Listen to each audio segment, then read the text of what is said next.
So hi guys, welcome to my new vlog. और guys, आज है last day of Garuda Purana. तो वो हो रही है छत में, तो हम भी चलते हैं छत में। Let's go. आज ये बैठ गए यहाँ पे सब के सब। श्री हरि की मुख से निकली हुई यह दिव्य ज्ञान की गंगा, जिसे गरुड़ जी श्रवण कर रहे हैं और भगवान स्वयं सुना रहे हैं वैकुंठ में। इसी ज्ञान की गंगा का हम रसपान कर रहे हैं सब बैठ के। प्रथम दिन से लेकर आज चतुर्दिवस में प्रवेश किया, ठीक है ना। तो ये गरुड़ पुराण की जो कथा है, इस कथा का मूल उद्देश्य है कि जो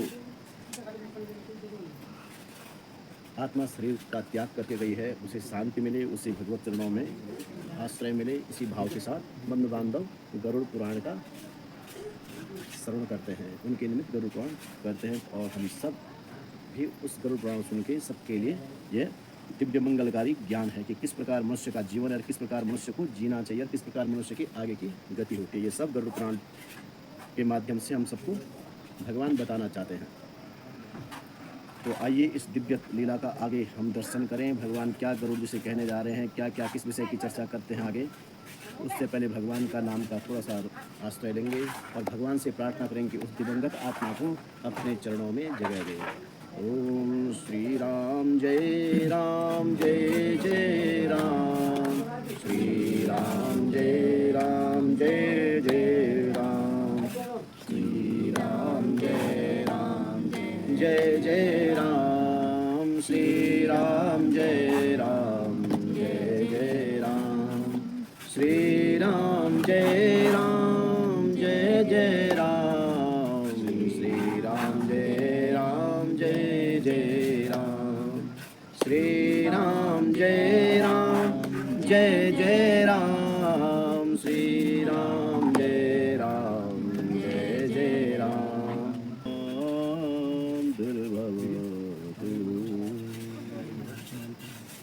ओम विष्णवे नमः, ओम विष्णवे नमः, ओम विष्णवे नमः। तो कल आपने जो भगवान और गरुड़ के बीच में जो चर्चा चल रही थी, किस चीज़ की चर्चा चल रही थी? बब्रू वाहन के बारे में कहानी बताई। उसके बाद कि कैसे सगा संबंधी ना भी हो तो भी किसी धर्मात्मा के इंसान से हम किसी का मतलब श्राद्ध दे सकते हैं उसका। और फिर भगवान ने क्या कहा कि गरुड़ जी ने कहा कि मानव और किन किन उपायों से अपना कल्याण कर सकता है, या किसी के प्राण न छूट रहे हों, या किसी को अपनी मृत्यु का पता चल जाए और वो चाहता है कि वो अंत समय में कुछ अच्छा करे, तो तब उसको 8 प्रकार के दान बताए। उन 8 प्रकार के दानों का फल भी भगवान ने विस्तृत रूप से गरुड़ जी को बताया, उसकी चर्चा चली, ठीक है। वो आपने भी सुना, हमने भी सुना। अब आगे गरुड़ जी कहते हैं कि प्रभु, आपने बहुत सी कृपाएं मेरे ऊपर करी, बहुत कुछ आपने मुझे सुनाया और बहुत कुछ मैं आपके मुख से मैं पहले भी सुन चुका हूँ, लेकिन हे मेरे नाथ, अब मैं ये सुनना चाहता हूँ। गरुड़ जी के मन में प्रश्न आया। श्री गरुड़ उवाच कथितं भवता सम्यक् दान आतुरकालिकं म्रियमाणस्य यत्कृत्यं तदिदानीं वद प्रभो। गरुड़ जी भगवान से ये जानना चाहते हैं कि हे प्रभु, आपने आत्मा के विषय की जो चर्चा करी, शरीर के विषय की जो चर्चा करी, लेकिन आपने आतुरकाल का दान का विस्तार तो मुझे बताया कि दान क्या, कैसे, कितने प्रकार के होते हैं, वो करने चाहिए। लेकिन प्रभु, अब मैं ये सुनना चाहता हूँ कि देह त्याग के समय, ये तो तब तक की बात हुई कि अभी वो जीवित है और उसका दान उसने दान कर दिया, लेकिन बस उसका देह से अब वो प्राण निकलने ही वाला है, तो उस समय क्या करे वो दान तब तक करेगा जब से उसकी मति वती सब ठीक रहेगी, दान मुझे करना है। लेकिन अगर उसका बिल्कुल समय नज़दीक आ गया है, तो उस समय उस पर उसके संबंधियों का क्या कर्तव्य है। तो भगवान कहते हैं कि हे गरुड़, तुम्हारा सुंदर प्रश्न है, तुम्हारा ये जो प्रश्न है ये लोक कल्याणकारी है, सुनो। श्री भगवान उवाच, भगवान कहने लगे, शृणुताक्षर्य प्रवेश्यामि देह त्यागस्य तद्विधं मृतायेन विधानेन सद्गतिं यान्ति मानवः। हे गरुड़, सुनो, देह त्याग के समय उस विधान को मैं तुमसे कहता हूँ, जो विधान मैंने अभी तक किससे नहीं कहा, वो विधान मैं तुमसे कहता हूँ कि क्या करना चाहिए। तो भगवान कहते हैं कि देह त्याग के समय किस विधि का पालन करना चाहिए जिससे कि जो देह का त्याग कर रहा है उसको सद्गति प्राप्त हो सके। तो भगवान कहते हैं कि कर्म योगाद्य देहि मुंचत्यम निजम वपु तुलसी सन्निधौ कुर्यान मंडलम गोमयेन तु। भगवान कहते हैं कि हे गरुड़, जब मनुष्य को पता चल जाए कि बस अब मेरी यात्रा यहीं समाप्त होने वाली है, अब ये शरीर छूटने ही वाला है, उस समय उसको चाहिए, उसके सका संबंधियों को चाहिए कि संसार में जब देह कर्म बस अपने शरीर का त्याग करने वाला हो, मतलब जब शरीर से प्राण निकलने वाला हो, उस समय उस मनुष्य को अगर वो खाट पे लेटा हुआ है तो उसको नीचे उतार देना चाहिए और भूमि का लेपन करना चाहिए। भूमि का लेपन करना चाहिए गौ के गोबर से। ठीक है, ये भगवान करें, भगवान की एक एक चीज़ भगवान बता रहे हैं, जितनी चीज़ें इसमें सारा कुछ भगवान की ही वाणी है। तो भगवान करें कि उस समय क्या करना चाहिए कि उस इंसान को ऊपर नहीं रखना चाहिए, उसको उतार देना चाहिए, और उतारना भी तब चाहिए पहले उस भूमि का लेपन कर देना चाहिए। और फिर भगवान कहते हैं गोबर का मंडल बनवाए। मंडल का मतलब है कि उस गोबर से लीप दे, और उसके बाद क्या करें, उसमें क्या करें, तिलांशैव विकिर्याथ धर्मस्यैव विनिक्षपेत, उसमें तिल फैला दे, तिल का सिंचन कर दे, और उस फैलाकर कुश डाल दे, जो कुसा होती है, दाबू जो कुसा घास होती है, उसको डाल दे, और श्वेत आसन पर शालिग्राम शिला उसके समीप पे रखे। जो ये शालिग्राम भगवान जी नहीं, ये स्वयंभू है, ये प्रत्यक्ष नारायण ही है, इनकी प्राण प्रतिष्ठा नहीं होती है।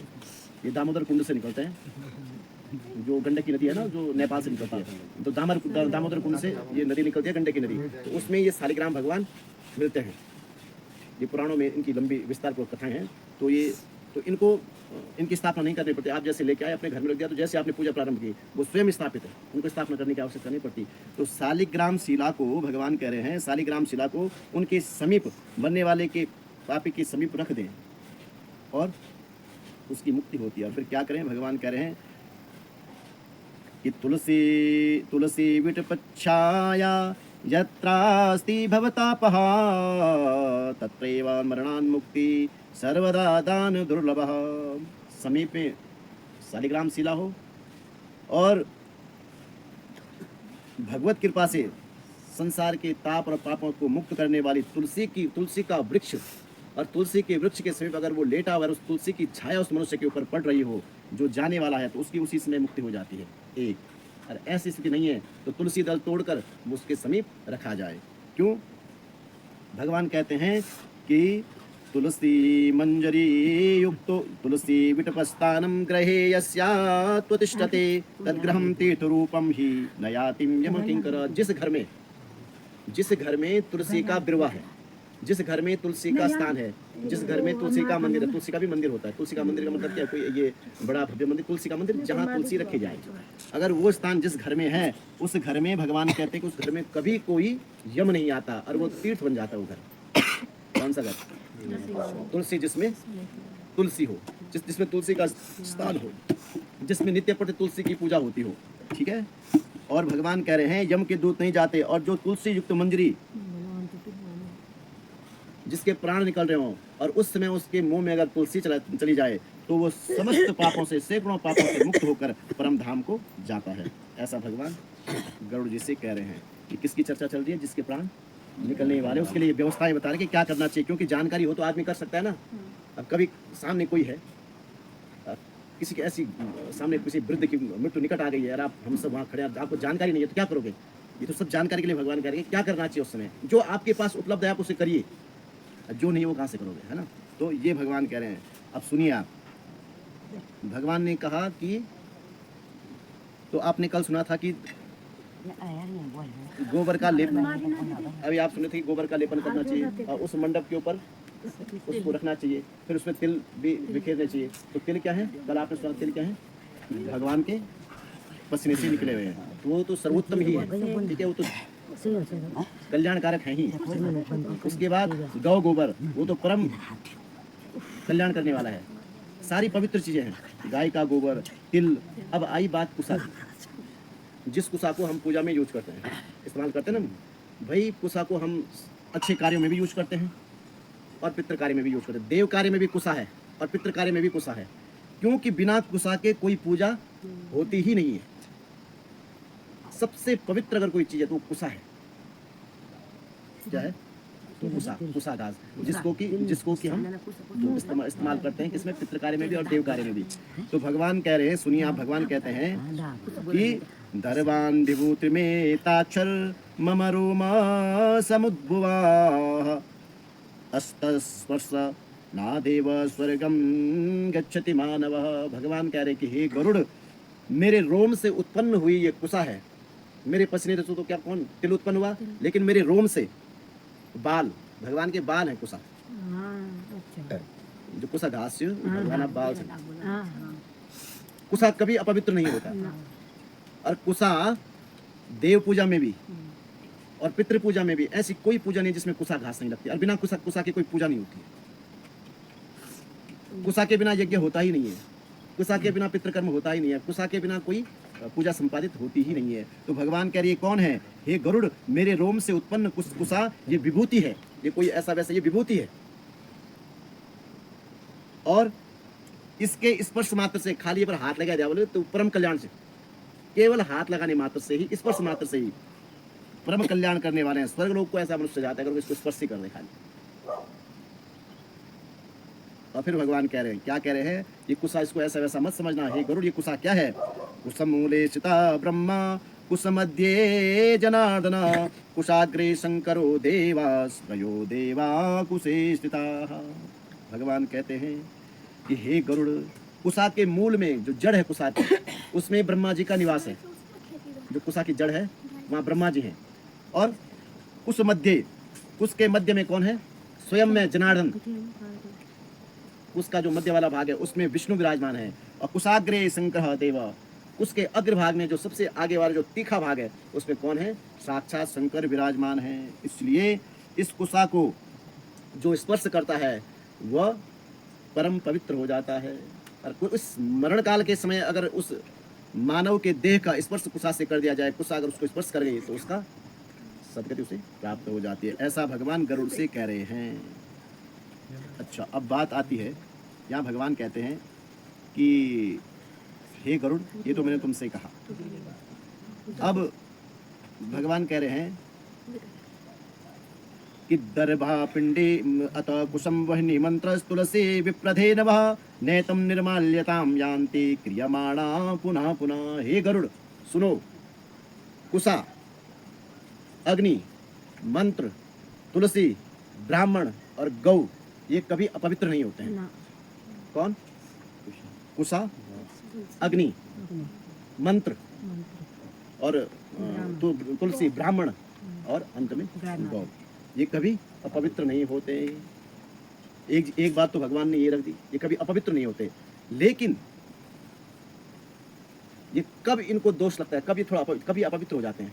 एक पक्षी भी कब होते हैं पवित्र? वैसे कभी अपवित्र नहीं होते, लेकिन कौन सी स्थिति में अपवित्र हो जाते हैं? सुनिए आप, भगवान कहते हैं कि दर्भा पिंडी सुनिर्माल्या ब्राह्मणा प्रेत भोजने मंत्रा गो तुलसी नीचे चितायाम चहुतासनम।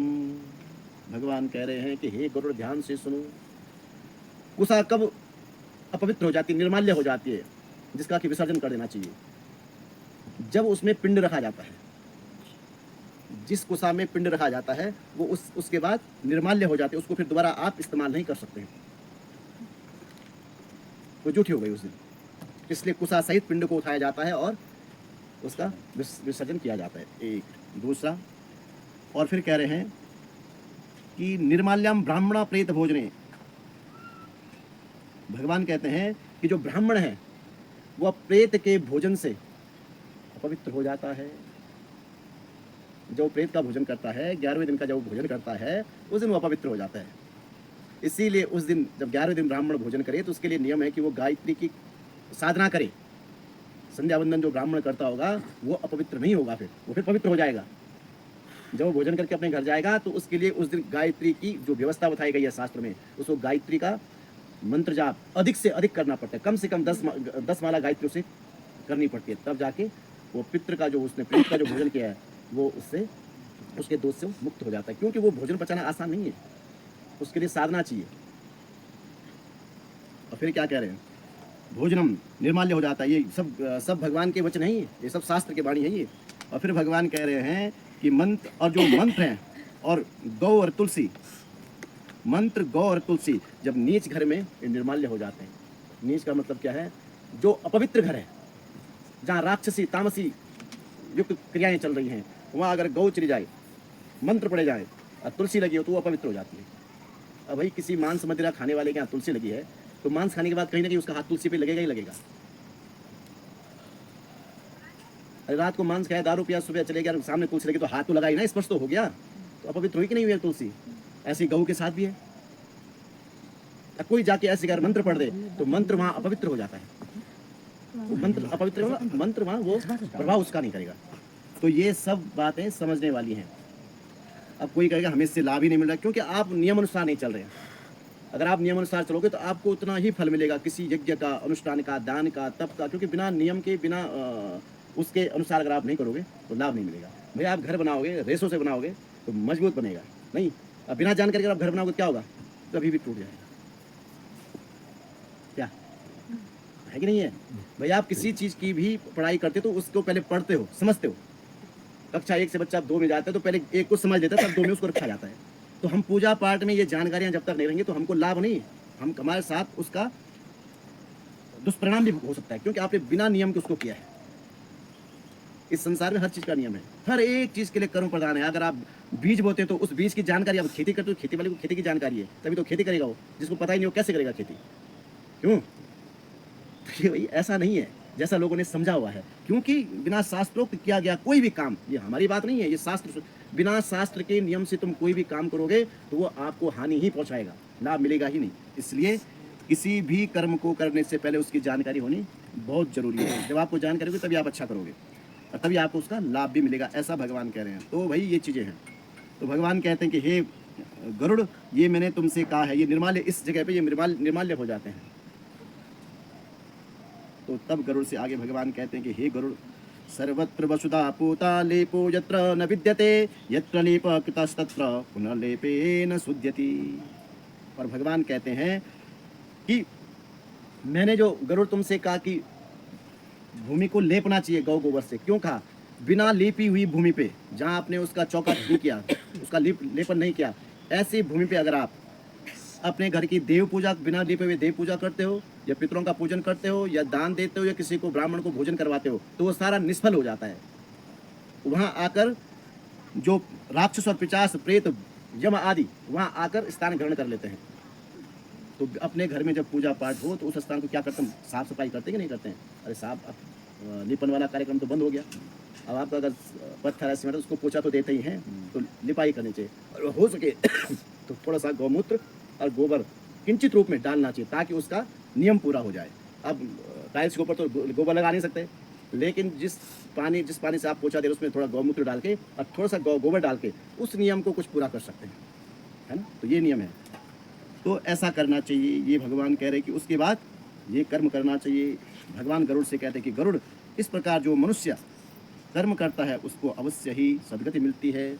बिना सत्कर्म के कभी सद्गति हो ही नहीं सकती। भगवान कहते हैं कि गंगाम गंगोतियो ब्रूयात् प्राणे कंठे गतैरपि मृतो विष्णु पुरम याते न पुनर्जायते भुवि। भगवान कहते हैं कि हे गरुड़, और एक बात और सुनो कि अगर कोई मनुष्य, कोई भी मनुष्य जिसके प्राण निकलने वाले हों और उसके मुख से अगर गंगा निकल गया, या गंगा का चिंतन उसको हो गया, या गंगा उसके मुख से निकल गई, गंगा नाम केवल निकल गया, तो उसका उसी समय उसे सद्गति प्राप्त हो जाती है, उसे मोक्ष मिल जाता है। गंगा की इतनी महत्वता है। ये गंगा परम कल्याण करने वाली है, मोक्ष को देने वाली है। फिर भगवान कहते हैं कि जिस मनुष्य के प्राण निकलने वाले हों उसके सगा संबंधियों को चाहिए कि वह उस समय क्या करे, अतो ध्यायायनीमां गंगाम स्मरेत जलम पिबेत। और जो मरने वाला अगर उसके मुख में गंगा जल की कुछ बूंदें पड़ जाए तो कहना ही क्या, उसको तो उसी समय मुक्ति मिल जाती है। और भगवान कहते हैं ततो भागवतम किंचित शृणुयान मोक्षदायकम। उस समय भागवत जी का, गीता जी का पाठ करवाते हैं कई लोग, जिनको जानकारी होती है कि वो मरने वाले को गीता सुनाते हैं, विष्णु सहस्त्र नाम सुनाते हैं, गजेंद्र मोक्ष सुनाते हैं, और श्रीमद् भागवत महापुराण का पाठ करके सुनाते हैं, जिनको पता होता है। जिनकी श्रद्धा भी होती है वो लोग करते हैं। भगवान कहते हैं कि अगर मरते समय किसी को श्रीमद् भागवत के बारे में कह रहे हैं कि मरते हुए श्लोकम श्लोकपादम वायोन्ते भागवतम पठे न तस्य पुनरावृत्ति ब्रह्मलोकस्तदा कदाचन। हे गरुड़, अगर जो मरने वाला है उसके कानों तक भागवत जी का एक श्लोक नहीं, आधा श्लोक नहीं, एक श्लोक का चौथा हिस्सा मतलब एक शब्द भी अगर उसके कान तक चले गया उसकी मुक्ति हो जाती है, ऐसा भगवान कहते हैं। और फिर कहते हैं कि गरुड़, ये मैंने सब तुमसे कहा। और फिर भगवान कहते हैं कि गरुड़, ये सब चीज़ें मैं तुमसे जो कह रहा हूँ, ये सारे नियम मनुष्य को अपने जीवन में यथाशक्ति प्रयास करना चाहिए कि कर सके, जितना उससे हो सके उसको करने का प्रयास करना चाहिए। और शास्त्र के प्रति कभी भी अश्रद्धा का भाव पैदा नहीं होना चाहिए कि जो शास्त्र कह रहा है, कई लोग क्या करते हैं कि सुनते हैं लेकिन क्या कहते हैं ये सब लिखा रहता है, ऐसा कुछ नहीं है। ये सच्ची बात बता रहा हूँ मैं आपको, लेकिन वो क्या करें, क्योंकि माया ने बुद्धि को ऐसा ग्रसित कर दिया है कि उसको उस पर भी विश्वास नहीं है। समझ रहे बात को? ऐसा नहीं है। अगर ऐसा होता तो ये तो नया तो कोई है नहीं, ये तो न जाने कब जब इस सृष्टि की रचना हुई तब से ये परंपरा मतलब ये नियम बनाए गए हैं, ये करना है। और सबकी अपनी अपनी पद्धति है, सबके लिए पहले यही सनातन पद्धति थी, यही सबके लिए सनातन पद्धति थी। लेकिन क्या हुआ कि जब विकार बढ़ा, मनुष्यों में विकृति आई, तो किसी ने कोई धर्म अपना लिया, किसी ने कोई धर्म। वो धर्म नहीं है, धर्म केवल सनातन ही है। वो क्या है? पंथ। उनको पंथ कहा गया, धर्म नहीं है, वो पंथ है। तो उन पंथों में फिर उनके अलग अलग क्या है, उनकी क्रियाएं अलग हो गई। घर में 4 भाई हैं, किसी को पूजा पाठ पसंद है, किसी को नहीं है। जिसको पसंद है वो श्रद्धा से कर रहा है, जिसको नहीं है उसने अपना कहा कि मुझे नहीं चलना, बस दूर से हाथ जोड़ा हो गया। अब उसको जबरदस्त सोना लेके आएंगे। तो ऐसे ही मानव में भी हुई विकृति। क्यों आई? तब कोई अलग अलग पंथों में बंट गए, तो उन्होंने अपने अपने अलग अलग रीति रिवाज अपना लिए। लेकिन वस्तुतः मूल यही है। और आज पुनः लौट के इसमें आ रहे हैं। अब तो अंग्रेज भी इस पद्धति को अपना रहे हैं। समझ जाओ, ऋषिकेश में जाओ, बनारस में, काशी में, वहाँ तो खैर अंग्रेज पढ़ते ही है संस्कृत। तो वहाँ जो है अब कई अंग्रेज है जो अपना विवाह भी और सारे कर्म उन्होंने कहा कि हमारे हिंदू रीति रिवाज से होना चाहिए। क्यों? क्योंकि उन्होंने भी सब कुछ देख लिया है। अरे भाई, भौतिक जगत का सुख जितना अंग्रेजों ने देखा उतना किसी और ने नहीं देखा है। क्यों? झूठी बात तो नहीं है। अरे वो तो सब कुछ देख चुके हैं ना। अब वो लोग भी समझ रहे हैं कि ये कितना, जो ये साइंस है, हमारा जो धर्मशास्त्र है, ये कितने ऊंचे स्तर का है, ये बहुत ऊंचे स्तर का है। इसके लिए वैसी बुद्धि भी तो चाहिए। तो जिसकी बुद्धि नहीं होगी वो समझेगा ही नहीं इसे। तो इसलिए भगवान कह रहे हैं कि मनुष्य को क्या चाहिए कि वो इन शास्त्रों का जितना हो सके, जितनी उसके सामर्थ्य में, ये कोई उसके ऊपर थोपा नहीं गया है। हमारे सनातन में ये सबसे बड़ी विशेषता है कि किसी के ऊपर कुछ थोपा नहीं गया है। अगर थोपा जाता तो तब कुछ स्थिति और होती। इसलिए जिसको जैसा मन करता है वैसा करता है। अन्यत्र पंथों में थोपा जाता है, नहीं थोपा जाता है। मेरे आपको अजान पढ़नी है तो पढ़नी है, अरे है कि नहीं है? अगर आपको टोपी लगा के शुक्रवार के दिन अजान पढ़नी है तो पढ़नी है। क्यों? सरदार जी गुरुद्वारा जाना तो जाना है, उनका फिक्स है। लेकिन हिंदुओं में ऐसा नहीं, भाई जाते है तो जा, नहीं जा तो मत कर। इतना लचीला हमारा धर्म है, बहुत लचीला है। इसीलिए यहाँ विकृतियाँ भी आई। ठीक है ना? तो ये भगवान करे कि ये शास्त्र के प्रति अश्रद्धा और जो संशय अपने मन में रखते हैं, मतलब जिनके हृदय में संशय है कि ये सब ऐसा ही है, कोई सच्ची बातें नहीं है, तो वो कभी उनकी मुक्ति तो क्या, उनका सारा जीवन वैसे ही खत्म हो जाता है। तो भगवान कह रहे कि हे गरुड़, ये मैंने तुमसे कहा। अब भगवान कहते हैं, ये तो बात रही प्राण निकलने तक की, सारा कुछ बता रहे हैं एक चीज। अब भगवान कह रहे हैं कि अब बस हे गरुड़, प्राण निकलने ही वाले हैं। जो लेटा हुआ है उसके प्राण निकलने वाले हैं। संन्यास्ति मतिम यो बुर्यात् प्राणे कंठगतैरपि मृतो विष्णुपुरम याति न पुनर्जायते भुवि। भगवान क्या कह रहे हैं कि हे गरुड़, जो धर्मात्मा है, अब प्राण निकलते हैं तो प्राण अलग अलग जगह से निकलते हैं। सबके प्राण एक ही जैसे नहीं निकलते हैं, सबके प्राण एक जैसे नहीं निकलते हैं, सबके प्राण अलग अलग प्रकार से निकलते हैं। तो भगवान कहते हैं कि इस प्रकार धर्मात्मा पुरुष के प्राण ऊपर के छिद्र द्वारा सुख से निकलते हैं। गर्दन से ऊपर के जो भाग हैं, इनसे सत्पुरुषों के प्राण निकलते हैं। भगवान कहते हैं, मुखम च चक्षुषे नासो कर्णद्वाराणि सप्त च एभि सुकृति नो यान्ति योगेनास्तालुरन्रतः। भगवान कहते हैं कि हे गरुड़, जो सत्पुरुष होते हैं या जिन्होंने थोड़ा बहुत कुछ सत्कर्म किया है, उनके प्राण आँख के द्वारा, किसी के आँखें के द्वारा प्राण जाते हैं, आँखें खुली रह जाती हैं, आँख से ही प्राण निकल जाते हैं, किसी के मुख से ही प्राण निकल जाते हैं। किसी के नाक के छिद्र से ही प्राण निकल जाते हैं और किसी के कानों से प्राण निकलते हैं, कानों से भी प्राण निकलते हैं।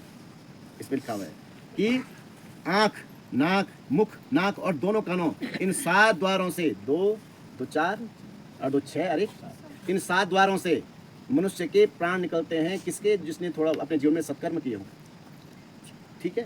और भगवान कहते हैं कि जो योगी लोग होते हैं, जो तपस्वी होते हैं, जो उच्च कोटि के संत हैं, उनके प्राण यहाँ से भी नहीं निकलते हैं। उनके कहाँ से निकलते हैं? तालु के मार्ग से, जो अंदर तालु है वहाँ से सीधे इस ब्रह्मारंध्र, जहाँ पे हमारी चोटी होती है, इस वाले हिस्से को फाड़ते हुए प्राण सीधे विस्फोट होता है और यहाँ से फिर वो प्राण सीधे ब्रह्म में स्थित हो जाता है।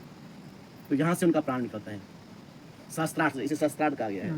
और फिर भगवान कहते हैं अपानानि मिलितं प्राणम यदा ही भवतः पृथक सूक्ष्म भूत्वा तदा वीर्यं निष्क्रमामति पुत्तलात्। भगवान कहते हैं कि हे गरुड़, जो ये तो मैंने तुम्हें बताया, जो सत्कर्मी और जो बड़े योगी उनके प्राण ऐसे निकलते हैं। अब जो पापी हैं उनके प्राण कैसे निकलते हैं?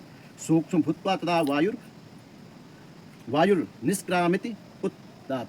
भगवान कहते हैं कि जो पापी हैं, जिन्होंने बहुत पाप कर्म के, दुष्ट कर्म के, और जिन्होंने कभी सत्कर्म किया ही नहीं, जिनके जीवन में सत्कर्म का कोई भी एक पूंजी नहीं है, ऐसे लोगों का जो प्राण है वो अपान मार्ग से जाता है,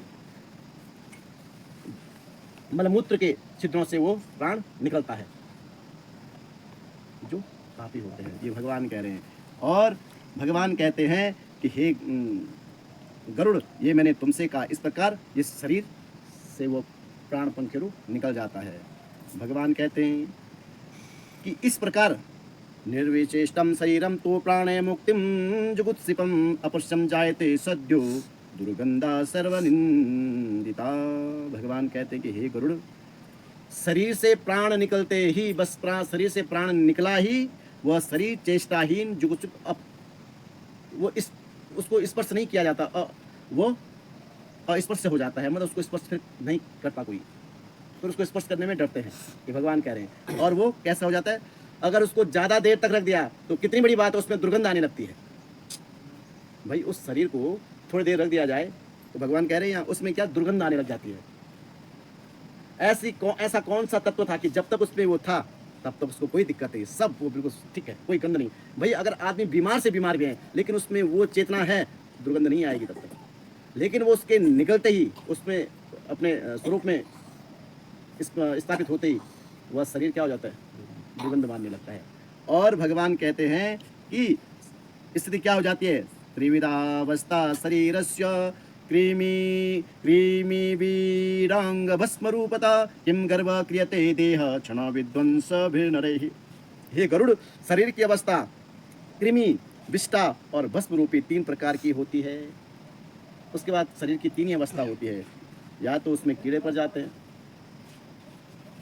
जाते हैं और वो गल जाता है, विष्टा के समान गल जाता है, और दूसरा वह या तो भस्म हो जाता है, मतलब उसको जलाया जाता है। हे गरुड़, इस प्रकार शरीर की ये गति है। और पृथ्वी और ये जो 5 तत्वों का जो शरीर है, पृथ्वी में मिल जाता है। पृथ्वी तत्व ये 5 तत्वों से बना हुआ है ना, 5 तत्वों से शरीर बना हुआ है। वो 5 तत्व पंच तत्वों में लीन हो जाता है। इसलिए हिंदू सनातन की पद्धति में शरीर को जो जलाया जाता है, आज के वर्तमान परिस्थिति में संपूर्ण विश्व में सबसे उत्तम माना गया है। अगर भाई शरीर को जला दोगे, अब देखो जो लोग ये दफनाते हैं, इतनी भूमि कहाँ से आएगी? अब इतने लोगों को जब दफनाते हैं तो वहाँ दुर्गंध भी तो आएगी, कुछ न कुछ तो उसका दोष तो होगा ही, है कि नहीं है? बताओ। लेकिन जिसको जला दिया वो मिट्टी बन गई, तो पानी में मिल गया, हवा में मिल गई है, जल में, और अग्नि में मिल गया, कुछ भी नहीं, सब साफ। तो जो ये जलाने की पद्धति है, इसीलिए कि ये पंचतत्वों में लीन हो जाए। पंचतत्वों में गाड़ने के बाद पंचतत्वों में लीन कहाँ होगा वो? अरे भाई आग उसको मिली नहीं, पानी उसको मिला नहीं, उसको खाली मिट्टी मिली ना, उसको दफनाया गया। तो इसलिए भगवान कहते हैं कि इस पंचतत्वों में ये शरीर लीन हो जाता है। तो इसलिए हे गरुड़, धर्मात्मा को चाहिए कि अपने जीवन काल में अगर उसके माता पिता बुजुर्ग जो हो गए हों, और बस जिनका पुत्र का जो कर्तव्य है, अगर ऐसी स्थिति परिस्थिति बने और उनके समीप है, तो उसको चाहिए, या मानव मात्र को चाहिए जिसके सामने इस प्रकार की स्थिति, उसको ऐसा कर्म अपनाना चाहिए। बोलिए गरुड़ भगवान की, बोलिए लक्ष्मीनारायण भगवान की। ओम श्री कृष्ण गोविंद हरे मुरारी, हे नाथ नारायण वासुदेव। श्री कृष्ण गोविंद हरे मुरारी, हे नाथ नारायण वासुदेव। हे नाथ नारायण वासुदेव, हे नाथ नारायण वासुदेव। हे कृष्ण नारायण वासुदेव। श्री कृष्ण गोविंद हरे मुरारी, हे नाथ नाथ नारायण वासुदेव। हे नाथ नारायण वासुदेव। हे कृष्ण नारायण वासुदेव। श्री कृष्ण नाथ नारायण वासुदेव। हे कृष्ण नारायण वासुदेव। हरे राम राम राम हरे हरे, हरे कृष्ण कृष्ण कृष्ण हरे हरे। हरे राम राम राम हरे हरे, हरे कृष्ण कृष्ण हरे हरे। हरे राम राम हरे हरे, हरे कृष्ण कृष्ण हरे हरे। हरे राम राम राम हरे हरे, हरे राम राम हरे हरे। हरे कृष्ण कृष्ण कृष्ण हरे हरे। हरे राम राम हरे हरे, हरे कृष्ण कृष्ण कृष्ण हरे हरे। हरे राम राम हरे हरे, हरे कृष्ण कृष्ण कृष्ण हरे हरे। बोलिए श्री लक्ष्मीनारायण भगवान की जय, गरुड़ जी महाराज की जय, पितृ देवताओं की जय, गरुड़ भगवान की जय। ओम शांति शांति सुशांतिर्भवतु। तो इस प्रकार की चर्चा गरुड़ जी से भगवान ने करी। किस विषय में बताया कि जब देह त्याग हो रहा हो, ये क्रिया उससे बताएगी कि क्या करना चाहिए। तो अब आगे गरुड़ जी दसम अध्याय में पूछते हैं, 10वें अध्याय में प्रवेश करते हुए पूछते हैं कि गरुड़ जी कहते हैं कि हे प्रभु, आपने मुझे ये बताया कि किस प्रकार दान किया जाता है, फिर किस प्रकार प्राणों का त्याग किया जाता है, किस प्रकार प्राण निकलते हैं। हे प्रभु, अब मैं ये जानना चाहता हूँ कि देहादाह विदानं च विभो सुकृतनां वद, सती यदि भवेत् पत्नीं तस्याश्च महिमां वद।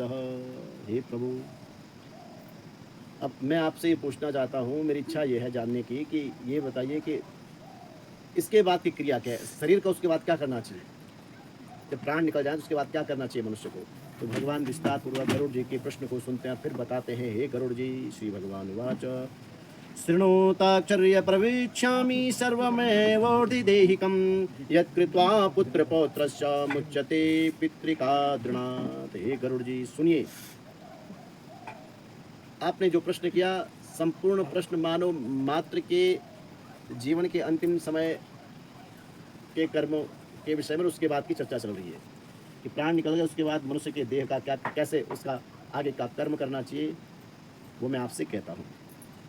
ऊर्ध्वदैहिक क्रिया का विधान बताते हैं। भगवान कहते हैं कि हे गरुड़ सुनिए, ये जो ऊर्ध्वदैहिक क्रिया है वह विधि मैं आपसे कहता हूँ, उसे आप ध्यानपूर्वक सुनो। जिस विधि को करके पुत्र और पौत्र पितृ ऋण से मुक्त हो जाते हैं, पुत्र पौत्र इत्यादि पितृ ऋण से मुक्त हो जाते हैं। किम दत्तैर्बहुभिर्दान पित्रोरन्त्येष्टमाचरेत्, तेनाग्निष्टोमादृसदृशं पुत्रं फलमाप्नुयात्। भगवान कहते हैं कि बहुत दान देने से, बहुत जो पहले दिन से लेकर और 10 दिन तक जो काम किया जाता है, अब ये उसी की चर्चा है इसमें पूरी, जो हम परसों चर्चा कर रहे थे। वहीं पे ही घड़ा रखा जाता था उसी समय, और उस समय ही प्रथम पिंड दिया जाता था, पहले दिन ही। और पहले इसका नाम ही 10 गात्र है, इसका नाम क्या है? 10 गात्र है इसका नाम। 10 गात्र का मतलब है कि जैसे माँ के गर्भ में बच्चा 9 महीने तक रहता है, 10वें महीने में इस धरा पे आता है, ऐसे ही 9 दिन तक उस घड़े में पिंड को डाला जाता है और 10वें दिन उसका स्फोटन होता है, घड़े को फोड़ा जाता है। तो घड़े के फोड़ने का मतलब है कि उस दिन उसका शरीर का निर्माण पूरा हो गया।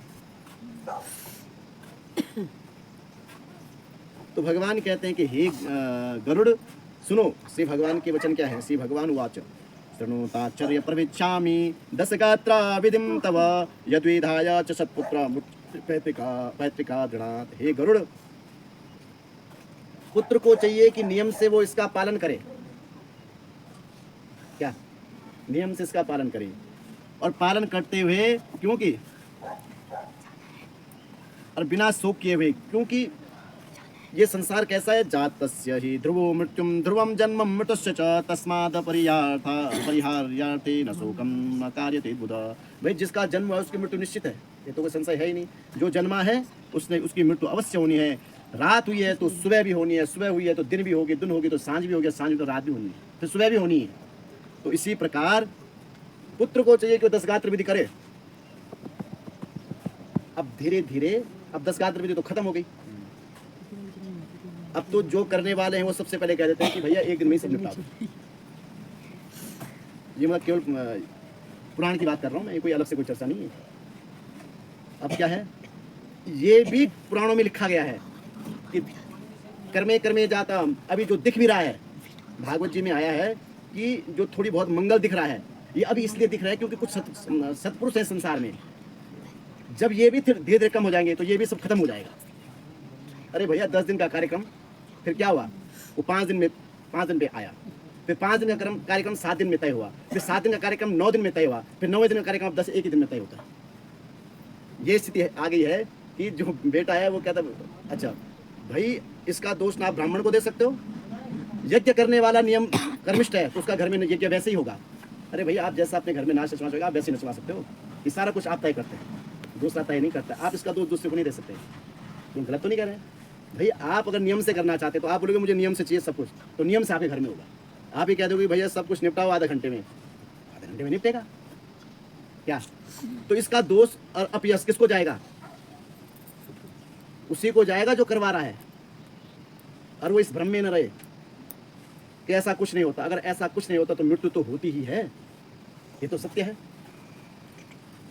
उसके बाद की यात्रा क्या है न वो जानते न हम जानते हैं, लेकिन अगर उसके बाद की यात्रा सचमुच अगर ऐसी होती है तो उसके लिए क्या करके गया है? क्या? तो 10 गात्र विधि ये सब समाप्त हो चुकी है। ऐसा नहीं है, कुछ कुछ अभी जीवित है। मैं कल भी आपसे कहता हूँ कुछ कुछ को करते हैं। 7 दिन तक दांतुन दिया जाता है, 10 दिन तक दांतुन दिया जाता है, 10 दिन तक पिंडदान दिया जाता है, 10 दिन तक तर्पण चलते हैं, यम के तर्पण चलते हैं। उनको शांत करने के लिए यमराज यमों के गणों को सबको शांत करने के लिए तर्पण चलते हैं। तो वो सब समाप्त हो गया है। क्यों? क्योंकि करवाने वाले भी वैसे हो गए, करने वाले भी वैसे ही हो गए हैं। इसलिए अब धीरे धीरे करके हमारे इस सनातन पद्धति का पतन होता जा रहा है, क्योंकि हम सब इसका संरक्षण नहीं कर पा रहे हैं, क्योंकि सब के सब भौतिक जगत में लिप्त हो गए हैं। भगवान कहते हैं ऐसे करने वाला मनुष्य महापापी है जिसको नियम से नहीं करता है, क्योंकि नियम से नहीं करोगे तो इसका पाप और पुण्य आपको ही फल भोगना पड़ेगा। 10 दिन तक क्या करे वो?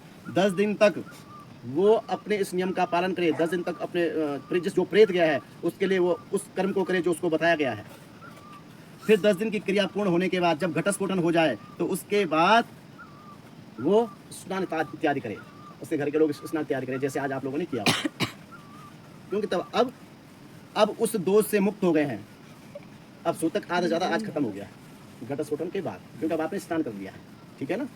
तो ये नियम भगवान कहते हैं कि जो ऐसा करता है और इस प्रकार की क्रिया करता है, नियम मत करता है गरुड़, उसका अवश्य मैं कल्याण करता हूँ। और वो अपने कर्मों के द्वारा ही अपना आगे का भाग्य स्वयं लिख लेता है। तो ये भगवान ने 10वें अध्याय में बताया, 11वें अध्याय में। अब 12वें अध्याय में भगवान से पुनः गरुड़ जी पूछते हैं कि हे प्रभु ये तो आपने 10 दिन की क्रिया बताई, अब आगे की क्रिया क्या है? तो गरुड़ जी कहते हैं कि एकादशा दिनस्यापि विधिम ब्रूहि सुरेश्वर वत्सर्ग सर्ग विधानम च उद में जगदीश्वर। हे प्रभु इसके आगे का विधान क्या आप मुझसे कहिए। एकादश, तो एकादश जो आपका कल की क्रिया होगी। तो भगवान कहते हैं कि एकादश विधान के विषय में कहते हैं कि एकादश जो श्राद्ध है उसको विधिवत विधान पूर्वक करना चाहिए। और जो लोग नारायण बलि करते हैं उनको वो 12वें दिन शुद्ध होते हैं। जो नारायण बलि करते हैं 11वें दिन नारायण बलि होती है और 12वें दिन शुद्ध होते हैं। पहले परंपरा यही थी, धीरे धीरे इसमें भी इसका भी लोप हो गया। नारायण बलि केवल उसकी नहीं की जाती कि जिसका शरीर न मिले। नारायण बलि पुण्य देने वाली है। नारायण बलि का मतलब भगवान नारायण के साथ संपूर्ण उनके साथियों का पूजन, मतलब उनके संपूर्ण परिकरों का पूजन और पितरों को मुक्ति देने वाला वो कर्म है नारायण बलि, है ना। तो ये नारायण बलि के साथ तब 11वें दिन वैसे नारायण बलि होती है, एकादश श्राद्ध होता है और 12वें दिन शुद्ध होते हैं। ये नियम है गरुड़ पुराण में जो बताया गया है। लेकिन अगर जो नारायण बलि नहीं करते तो एकादश दिन ही इस क्रिया को करके शुद्ध होते हैं। तो इसलिए मनुष्य को चाहिए कि भगवान कहते हैं कि मनुष्य को चाहिए कि वो अपने नियम का पालन करे। जो इस पालन को करता है उसको अवश्य ही सद्गति मिलती है। भगवान ने कहा गरुड़ ये एकादश का श्राद्ध मनुष्य को करना चाहिए। अपने सामर्थ्य के अनुसार अपने पितरों के निमित्त दान करना चाहिए, पुण्य करना चाहिए और भगवान के नामों का स्तोत्र पाठ करवाना चाहिए, ब्राह्मणों से पाठ करवाना चाहिए और जितना ज़्यादा हो सके सत्कर्म के साथ, विधान के साथ इसी कर्म को संपादित करना चाहिए। बोलिए लक्ष्मी नारायण भगवान की। तो इस प्रकार भगवान कहते हैं, गरुड़ जी सुनते हैं। फिर भगवान कहते हैं कि भाई गरुड़ अब तुम क्या सुनना चाहते हो। फिर गरुड़ कहते हैं कि हे प्रभु आपने मुझे ये सब कुछ बताया, इसके बाद जो मैंने सुना है कि सपिंडन संस्कार, वही सपिंडन जो 12वें दिन होता था तो वो 11वें दिन इसीलिए किया जाता है कि 12वें दिन नारायण बलि होती नहीं, इसलिए 11वें दिन किया जाता है। तो इसको करना चाहिए, है ना। तो सपिंडन संस्कार के बारे में बताया। फिर भगवान कहते हैं कि सपिंडन संस्कार करना चाहिए। सपिंडन संस्कार करने के बाद फिर एकोदिष्ट श्राद्ध जो साल भर का जो श्राद्ध है वो करना चाहिए। इसके निमित्त जो 12 महीने आए और बीच में अगर मलमास पड़ जाए तो इन 12 महीनों में प्रत्येक महीने जिस तिथि में वो मनुष्य गया हुआ है उस तिथि को वो कुंभदान करे, घटदान करे। उसके लिए जल दे जो यात्रा में लगा हुआ, क्योंकि यात्रा 12 महीने में ही पूरी होनी है। वो यात्रा एक दिन में पूरी नहीं होगी। जिस प्रकार हम लोग कहते हैं कि भाई जैसे लिंगवास के दिन जिसे लिंग स्थापना होता है कि भाई सारा कुछ इस अभी कर दो, आगे का सारा कार्यक्रम बंद कर दो बस, तब सब खुल जाए। तो ये चीज़ बताओ मुझे कि क्या वो खुल सकता है? ये तो केवल मन को शांत करने वाली हमने सब कुछ कर दिया हो गया। अरे भैया कैसे हो जाएगा? अरे हो ही नहीं सकता। आंखों पे पट्टी बांध के अगर आपको स्वीकार करना है तो करिए। सार भर में पिंडदान देना ही पड़ता है, नहीं तो दोष कारक हो जाएगा। सार भर में आपको पिंडदान देना ही पड़ेगा, नहीं तो आपके पुत्र पौत्र पर पौत्रों को देना पड़ेगा, पितृदोष निकल जाता है। जो अहंकार मनकार फिरकार कहाँ से आता है? ये सब वही है। अच्छा ये पितृदोष केवल हमारे पहाड़ में ही नहीं है, कितने सारे जो देसी लोग हैं, आज हरिद्वार में जाओ आप, हम तो जाते रहते हैं। क्यों आए हो? पितृदोष लगा हुआ। क्या हुआ कि तब ये नहीं किया था। तो हमारे यहाँ तो हम कह सकते हैं कि देवता ने बोल दिया, सब ये बोलते रहते हैं, होता है। लेकिन उनको कौन बता रहा है? नियम से नहीं करोगे तो भोगोगे। अरे भैया ये चीज़ समझ लो, आप अपने दिमाग में बिठा लो कि जब आपके घर में जब कल आप शुद्ध हो जाओगे तो पूजा होगी। उसके बाद गणेश पूजा होती है, घर में गणेश पूजा होती है। कल गणेश पूजा का मतलब यह कि आपके घर में पूजा पाठ खुल चुका है। लेकिन जो उस क्रिया में बैठा हुआ है, बताओ कि साल भर के लिए सब खोल दो जी। अब ये लड़का कल को किसी अंत्येष्टि में नहीं जा सकता है, ये तो पाबंदी है ना उसके लिए। ये थोड़ा ना कि वो चले जाएगा, ये तो आपको नहीं जाना पड़ेगा। तो इसको कैसे मान रहे हो आप? तब तो इसको भी नहीं मानना चाहिए। नियम के साथ चलोगे तो आपको लाभ मिलेगा, क्योंकि जो आप करते, पितृ से बड़ा कोई देवता नहीं है, ये याद रखना। पितृ से बड़ा कोई देवता नहीं है। क्योंकि क्यों नहीं है? क्योंकि आप उसके कुल के परंपरा में आए हैं।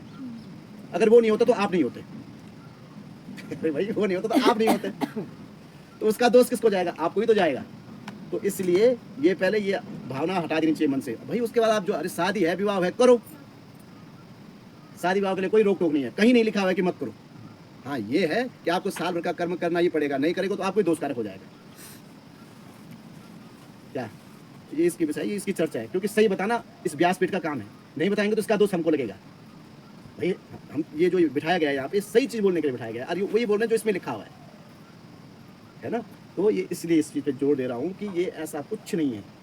साल भर में आपको पुण्य देना ही देना है, ठीक है ना। हाँ, और अपनी श्रद्धा के अनुसार अगर जो सत्पुरुष कर सके, जो सत्पुत्र कर सके, तो वो हर महीने की तिथि पे कुंभदान भी कर सकता है। देने वाले देते हैं, ठीक है, देने वाले देते हैं। बाकी जिसको जैसा अच्छा लगे, जिसकी मति जैसे कहे उसको वैसे ही करना चाहिए। लेकिन शास्त्र के हिसाब से चलना तो देना चाहिए, है ना, क्योंकि तभी तो उसको जल मिलेगा।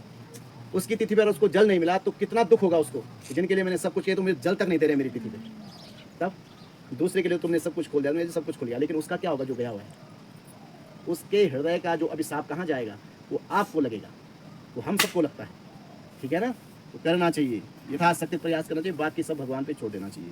तो ये नियम है, इन नियमों का पालन अवश्य करना चाहिए, थोड़ी बहुत जितना हो सके, ठीक है ना, जितना आपसे हो सकता है। जो नहीं हो सकता वो कहाँ से करोगे, है ना। इसलिए विपत्ति काले मर्यादा नास्ते, मतलब आप कोई ऐसी विपत्ति आ गई जो आपसे नहीं हो सकता तो वही कहाँ से करें उसको, नहीं, करने और करवाने की सामर्थ्य भी वही देते हैं, ठीक है। ऐसे हमारे यहाँ कई उदाहरण हैं, ऐसे नहीं है। एक यहीं पे जोशी जी हैं, बगल में चक्रधर प्रसाद भाई साहब जोशी, इनके जब पिताजी खत्म हुए थे, इन्होंने साल भर तक, उस टाइम ये क्लास 9 ऑफिसर थे, ये अपने आप एक 12 महीने तक खाना बनाया अपने आप, और पूरे उत्तराखंड का भ्रमण करते थे। साल भर तक चमड़े का जूता नहीं पहना, छाता नहीं पकड़ा, किसी के दूसरे आसन में नहीं बैठी, जबकि क्लास 9 ऑफिसर थे। जो करने वाला होता है वो क्या नहीं करता है, बहाने नहीं मारता है। अर्जुन वकील साल भर तक वो तो पूरे उत्तराखंड बार काउंसिल का वो है मेंबर, उन्होंने जैसा गरुड़ पुराण सुना, जैसा उन्होंने बताया, उन्होंने गुरुजी मैं ऐसे ही करूँगा, मैं तुम नहीं कर पाओगे। जबकि उनका साथ, ये उदाहरण इसलिए दे रहा हूँ कि जिन लोगों ने किया है, मैं इसलिए उनका भी उदाहरण दे रहा हूँ। साल भर तक उन्होंने भी वैसे ही किया। कई लोग जानते हैं जिन्होंने उनको उनके बारे में पता, उन्होंने किया है ये, तो भैया जिन्होंने किया उनका उदाहरण देना भी इसलिए मैं दे रहा हूँ, क्योंकि किया है, ऐसा नहीं कि नहीं किया है, किया है। अब कोई बहुत बड़ा काम नहीं, कोई बोझा नहीं उठाना पड़ता है ना। तो जो कर सकता है उसको करना चाहिए, जो नहीं कर सकता वो कहाँ से करेगा, नहीं, जिसकी स्थिति नहीं है। तो ये तो करने वाले करते हैं, पिता केवल पिता के लिए नहीं है। अरे उसने भी तो आपको सब कुछ दिया है, नहीं है? तो ऐसा नहीं है आपके लिए खाने पीने में कोई, हाँ ये है मांस मदिरा का भक्षण नहीं होना चाहिए, हो सके तो प्याले से नहीं खा तो कोई बात, लेकिन विपत्ति में अगर खा लिया तो एक पक्ष चला गया, लेकिन मांस मदिरा इसका भक्षण नहीं होना चाहिए। आप कहीं बाहर निकल के नहीं बन पा रही व्यवस्था, तो आप भोजन ले लिया तो विपत्ति काली मर्यादा नास्ते, आपको अपने शरीर की सुरक्षा करनी है भाई, तो वहाँ थोड़ा भगवान ने करेगा मत खाओ, लेकिन जो नियम है वो आपको करने चाहिए। ये भगवान कह रहे हैं कि एक उदिष्टार्थ में साल का जब श्राद्ध आता है तो उसमें तब उस दिन वो आप उस नियम से पूरे अलग हो जाते हैं। तो साल भर तक आपके ग्रहों की स्थिति सब इधर उधर उसी में ही घूमती रहती है, मतलब आपको नियम से रहना चाहिए जितना हो सके, क्योंकि वो आपके लिए फलीभूत है, किसी दूसरे के लिए नहीं, ठीक है ना। हाँ, क्योंकि आपका किया गया कर्म आपको ही लगता है। ऐसा भगवान कहते हैं कि गरुड़ पुत्र को चाहिए कि मासिक जो श्राद्ध आता है उसमें वो तर्पण दे, क्योंकि उस दिन का दिया गया तर्पण केवल उसी को नहीं समस्त पितरों को जाता है। तो इसलिए ये करना चाहिए, और ऐसे करने से उस प्राणी को वहाँ वो जल, वो तिलांजलि जलांजलि, वो अन्न पहुँचता है, और वो बड़ा प्रसन्न होता है कि चलो मेरा कोई तो है जो मुझे दे रहा है ना। तो ये इस प्रकार से भगवान बताते हैं, और फिर भगवान आगे चतुर्दश अध्याय के विषय की चर्चा करते हैं। बोलिए श्री लक्ष्मी नारायण भगवान की जय। श्री कृष्ण गोविंद हरे मुरारी, हे नाथ नारायण वासुदेव। श्री कृष्ण गोविंद हरे मुरारी, हे नाथ नारायण वासुदेव। श्री कृष्ण गोविंद हरे मुरारी, हे नाथ नारायण वासुदेव। हे नाथ नारायण वासुदेव, हे नाथ नारायण वासुदेव। हे लक्ष्मी नारायण वासुदेव। श्री कृष्ण गोविंद हरे मुरारी, हे नाथ नारायण वासुदेव। बोलिए श्री लक्ष्मी नारायण भगवान की जय। गरुड़ जी महाराज की जय। पितृ देवताओं की जय। ओम शांति शांति सुशांति भवतु। भगवान श्री गरुड़ जी महाराज की जय। ओम विष्णवे नमः, विष्णवे नमः, विष्णवे नमः। तो इस प्रकार भगवान गरुड़ जी के साथ चर्चा करते हैं, और यही चर्चा हम आप लोग सुन रहे हैं। अब गरुड़ जी कहते हैं कि धार्मिकाम धर्म मंदिरम तान धर्मानापि मार्ग। आपने अभी तक सब कुछ मुझे सारी चर्चाएं बताई, यम का मार्ग बताया, सब कुछ बताया, लेकिन प्रभु अब मैं ये जानना चाहता हूँ। गरुड़ जी कह रहे हैं, हे भगवान, हे प्रभु, यमलोक कितना बड़ा है, किसने बनाया है, उसकी सभा कैसी है, और मैं विशेषकर ये भी सुनना चाहता हूँ कि जो धर्मराज हैं उनके साथ में रहते हैं, जो धर्मराज हैं उनकी सभा कैसी है, और धर्मात्मा लोग जो है वो किस मार्ग से होकर और कैसे जाते हैं, वो सब मैं सुनना चाहता हूँ। तो तब भगवान कहते हैं कि हे गरुड़ सुनिए। श्री भगवान वाच शृणुताक्षर्य प्रवेश्यामि यद गम्यम नारदादिभिः तद्धर्म नगरम दिव्यम महापुण्यरवाप्यते। हे गरुड़ जी, जो तुमने प्रश्न किया उसे सुनिए। हे गरुड़, जो नारद आदि ऋषि हैं वह सुंदर धर्मराज के नगर में बड़े बड़े पुण्यों से मिलते हैं। मतलब जो नारद आदि बड़े बड़े ऋषि हैं वो धर्मराज के नगर में मिलते हैं, क्योंकि वहाँ ये निवास करते हैं और बड़े पुण्य से मिलते हैं। दक्षिण और नैऋत्य के बीच में वैवस्वत धर्मपुर है, वह वज्र का बना हुआ है, जिसे देवता असुर कोई भेद नहीं सकता। वह इतना विशाल और ऐसा बनाया हुआ है जिसको कोई भेद नहीं सकता है। भगवान कहते कि हे गरुड़ सुनिए, और वह जो स्थल है वो कैसा है, वो चार दरवाजे उसके हैं, वो चौकोना बनाया हुआ है और ऊंचे ऊंचे प्रकोट हैं, 4 दीवारों से घिरा हुआ है और उसका 1000 योजन प्रमाण है। उस पुर में चित्रगुप्त नाम का वहाँ एक चित्रगुप्त जी का सुंदर मंदिर है। वहाँ 25 योजन चौड़ा और लंबा तथा 10 योजन ऊंचा बहुत सुंदर लोहे का प्रकोट से घिरा हुआ, उसमें आने जाने के लिए सैकड़ों गलियां तथा बहुत सुंदर ध्वजाओं से विभूषित है तथा अनेक प्रकार के गान करने वाले शब्द जहाँ शब्दायमान होते हैं। अब किसके बारे में बता रहे हैं? अब ये धर्मराज के बारे में बता रहे हैं कि कैसा उनका नगर है। भगवान कहते हैं कि हे गरुड़, ये जो नगर है अनेक फूलों से फुलवारियों से भरा हुआ है। धर्मराज का जो नगर है वहाँ अनेक प्रकार के पक्षियाँ करलव करती हैं, अपनी भाषा में करलव करती हैं, और अप्सराएं चारों ओर घिरी हुई है। उस नगर के सभासद अति सुंदर दिव्य आसन में बैठे रहते हैं। चित्रगुप्त जी विराजमान होकर मनुष्यों की आयु का ठीक निर्णय करते हैं। मतलब जो चित्रगुप्त हैं वो मनुष्यों की आयु का निर्णय करते हैं। भगवान गरुड़ से कहना चाहते हैं कि हे गरुड़, ये जो मैं तुमसे कह रहा हूँ ये सब धर्मराज के दरबार के विषय की बात चर्चा कर रहा हूँ मैं तुमसे, और जहाँ जिसने सत्कर्म किए हों यही वह धर्मराज के दरबार में वह मनुष्य पहुँचता है। चित्रगुप्त जी के स्थान से ठीक पूर्व में अलग अलग विषय की चर्चा करते हुए भगवान कहते हैं कि ज्वर का घर है, दक्षिण में सूल मकड़ी और विस्फोटक छाया आदि का स्थान है, पश्चिम में कालपास और अजीर्ण और अरुचि रोग का स्थान है, उत्तर की ओर तापोदिक पांडुपीलिया आदि रोग का स्थान है, और ईशान कोण में सिर पीड़ा आदि, अग्नेय कोण में मूर्छा का स्थान है। मतलब ये बीमारियों का स्थान भी बता रहे किस किस बीमारी का स्थान कौन कौन सी जगह है। इस प्रकार सब चीज़ों की विषय की चर्चा करते हुए भगवान कहते हैं कि हे गरुड़, ये संपूर्ण जो चर्चा मैं तुमसे कह रहा हूँ ये मैं धर्मराज के दरबार की बात कर रहा हूँ। हे गरुड़, इस दिव्य दरबार में 3 प्रकार के मार्गों से मनुष्य जाता है जो सत्कर्मी होता है। पूर्व से, उत्तर से और पश्चिम से। ये 3 मार्ग ऐसे जहाँ से सत्पुरुष जाते हैं, जहाँ अनेक प्रकार के बड़े बड़े संत महात्मा ऋषि विराजमान रहते हैं। और कौन कौन से? भगवान कहते हैं वहाँ अनेक संत महात्मा और पितृ भी निवास करते हैं। कौन से पितृ? अग्निस्वातस्य पितरस्य सोमस्योपापयस्य ये स्वदावान्तो बहिर्शोधो मूर्तस्य ये खगः अर्यमाद्य पितृगणां मूर्तिमान्तस्तथा परे सर्वे ते मुनिभिः सार्धं धर्मराजमुपासते। भगवान कहते हैं कि हे गरुड़, वहाँ अर्यमा आदि पितृ निवास करते हैं। और तो और जहाँ अत्र वशिष्ठ पुलहो दक्ष क्रतु अंगिराकः, जहाँ अंगिरा आदि पुलह, अत्रि वशिष्ठ पुलह दक्ष आदि बड़े बड़े संत महात्मा ये धर्मराज के दरबार में निवास करते हैं। और जमदग्न्यो भृगुश्चैव पुलस्त्यागस्त्यो नारद, जहाँ